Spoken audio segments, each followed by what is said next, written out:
আমরা এখন ব্যালকনিতে দাঁড়িয়ে দাঁড়িয়ে সবজি বাজার করছি। সময় এখন সকাল 9:30। এই হাঁকাহাঁকি ডাকাডাকি শুনে আমি ঘুম থেকে উঠে এসেছি সবেমাত্র। এনার নাম হলো আলম ভাই। নৈহাটি থেকে সোদপুর পর্যন্ত ভ্যানে করে বাজার বিক্রি করতে আসে। 20 রুপিস, 20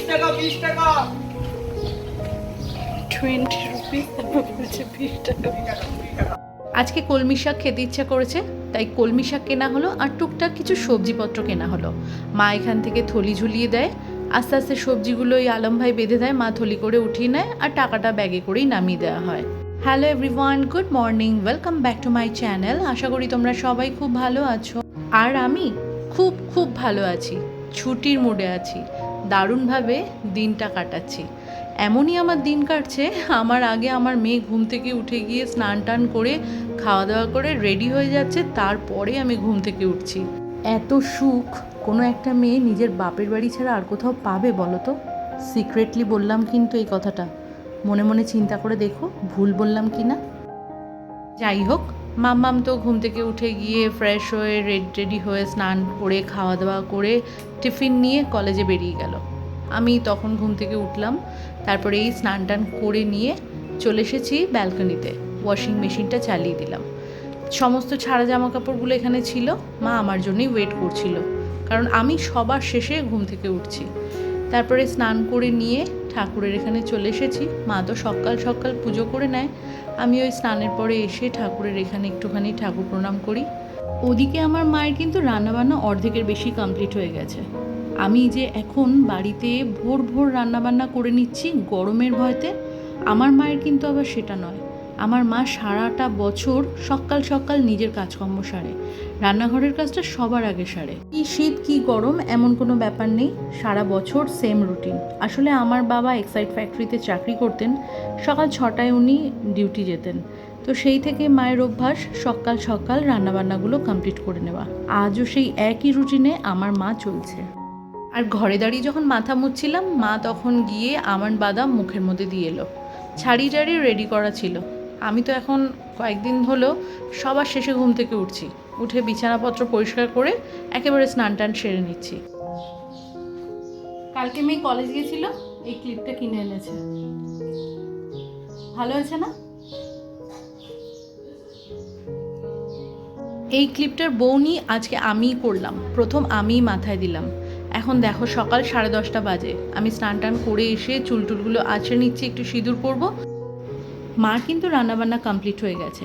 আজকে আমাদের রান্না হয়েছে কলমি শাক কেনা হলো, কলমি শাক ভাজা, লাউ দিয়ে মুগের ডাল, বেগুন ভাজা আর পমফ্রেট মাছের ঝাল। আমার আগের দিনের ব্লগে শম্পা বড়াল তুমি কমেন্টের মাধ্যমে জানতে চেয়েছিলে যে লাইফস্টাইল ব্লগ শুরু করতে চলেছ, তো কিছু সাজেশান। আমি না খুব একটা সাধারণ ধরনের মানুষ, সাজেশান দেবার মতো অত জ্ঞান বুদ্ধি আমার কিছুই নেই গো বন্ধু। তবে শুধু এই কথাটা বলি, নিজের সততাটা বজায় রেখো।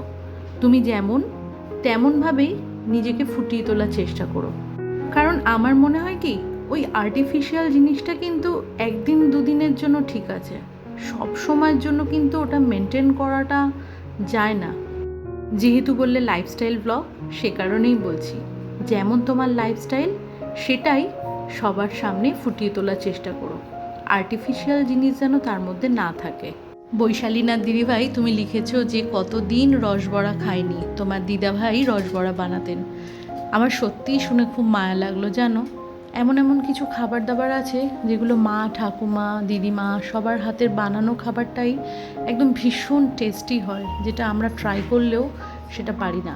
আমার মায়ের হাতের রসবড়া বেস্ট যাকে বলে, আমি হাজার চেষ্টা করেও অত সুন্দর অত সফট বানাতে পারি না গো, বাট আমি ট্রাই করি। তো থ্যাংক ইউ দিদিভাই আমার পাশে থাকার জন্য, খুব ভালো থেকো। শাইনিং রেইনবো চ্যানেল থেকে তুমি কমেন্ট করেছো দই বড়াটা দারুণ বানিয়েছে, আর মানকচু হলে এক থালা ভাত খাওয়া হয়ে যায়। ঠিক বলেছো বন্ধু, দই বড়াটা কিন্তু ভীষণ টেস্টি ছিল, আমার মেজমামি বানিয়েছে। আর মানকচুর কথা কি বলবো, আমি মায়ের কাছে এলেই খাই। মানকচু দিয়ে মুগের ডাল, মানকচু সিদ্ধ বাটা, মানকচু দিয়ে ইলিশ মাছের ঝোল, আহা জিভে জল চলে আসছে জানো তো এই সমস্ত খাবারের কথা বলতে গিয়ে, যখন ভয়েস ওভার দিচ্ছি। কিন্তু আমার বাড়িতে খাওয়াই হয় না। কেন বলো তো?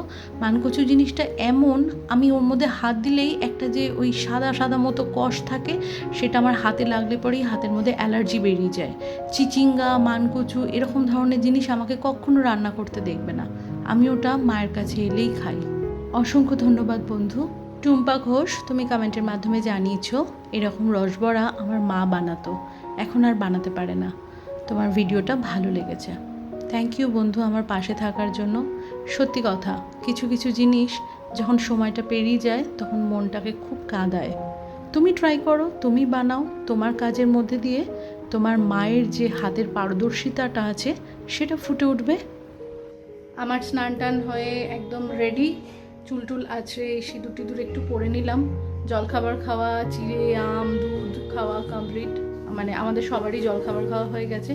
মাম্মাম সকালবেলাতে খাওয়া দাওয়া করে কলেজ বেরিয়ে গেছে, মারও রান্নাবান্না শেষ। এখন আমি আর মা যাব মামার বাড়ি। মামার বাড়িটা কোন জায়গায় বলো তো? এই যে এই পাশের ঘরটা দিয়ে যে মার ওই ব্যালকনিটা দেখা যাচ্ছে, ব্যালকনিটার পরে যে রাস্তা আছে, রাস্তা পেরোলে ওপারের বাড়িটাই যে ওটাই হচ্ছে আমার মামার বাড়ি। রাস্তার এপার আর ওপার, ওটাই বড্ড বেশি সুবিধা অ্যাকচুয়ালি, আমরা যখন খুশি যাচ্ছি আর আসছি। তো চলো মামার বাড়িতে যাই। তপতি বিশ্বাস দিদি ভাই, তোমার কথাগুলো একদম আমার মনের কথা। ঠিক বলেছ, মায়ের হাতের রান্নার তুলনা কোনো কিছুর সাথে হয় না। পৃথিবীর সেরা সেফ হচ্ছে আমাদের প্রত্যেকের মা। শরীর থেকে মন সব কিছু ভালো করার একমাত্র ওষুধ হচ্ছে মায়ের হাতের রান্না। ভালো থেকো দিদি ভাই, পাশে থাকার জন্য অসংখ্য ধন্যবাদ। আমার নেক্সট কমেন্ট হচ্ছে একজন কলেজ গোয়িং স্টুডেন্ট আদিত্য প্রসাদের। हाय आदित्य, हाउ आर यू? मैंने तुम्हारा पूरा कमेंट पढ़ लिया। इतना लंबा लिखने के लिए कोई प्रॉब्लम नहीं है बेटा।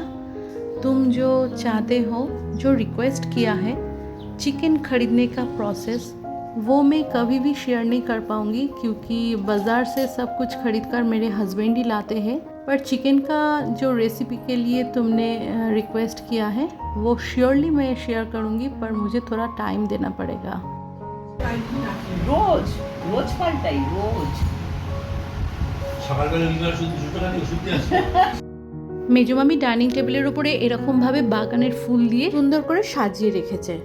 প্রত্যেক দিন বাগানের ফুল দিয়ে দিয়ে এরকম টাটকা ফুলের ডাইনিং টেবিলের উপরে সাজায়। সেটা নিয়েই কথা হচ্ছিল যে রোজ ফুল বদলায়।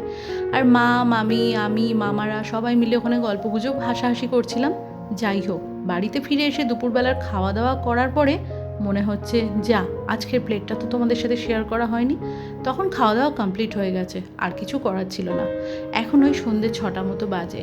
আমি আর মা রেডি হয়ে বেরিয়েছি, যাচ্ছি প্যান্টালুন্সে, একটু শপিং করব। তাই বাড়ির সামনে থেকেই একটা অটো পেয়ে গেছিলাম, তাই জন্য ওই অটোতে উঠেই সোজাই প্যান্টালুন্সের সামনে নামলাম। বাইরে কিন্তু বেশ ঝোড়ো একটা হাওয়া দিচ্ছে, বৃষ্টি হবে বলে মনে হচ্ছে। যাই হোক, একটু বৃষ্টি হলে হয়তো আমার একটু স্বস্তি পাবো। সোদপুরের প্যান্টালুন্সের 3টে ফ্লোর আছে। এ ফ্লোর ও ফ্লোর করে তো কিছু কেনাকাটা করা হলো। তারপরে প্যান্টালুন্স থেকে বেরিয়েই দেখি মুষলধারায় বৃষ্টি হচ্ছে। কপাল ভালো ছিল যে বাড়ি থেকে বেরোবার সময়তে আমরা একটা ছাতা নিয়ে গেছিলাম। প্যান্টালুন্সের পাশেই স্পেন্সার আছে, ওখান থেকে বেরিয়ে সোজা স্পেন্সারে এলাম, টুকিটাকি কেনাকাটা করে বাড়িতে ফিরলাম। তো বন্ধুরা, আজকের ব্লগটা এইটুকুনি রইল। তোমরা ভালো থেকো, সুস্থ থেকো, দেখা হচ্ছে নেক্সট ব্লগে। ততক্ষণের জন্য টাটা, গুড নাইট।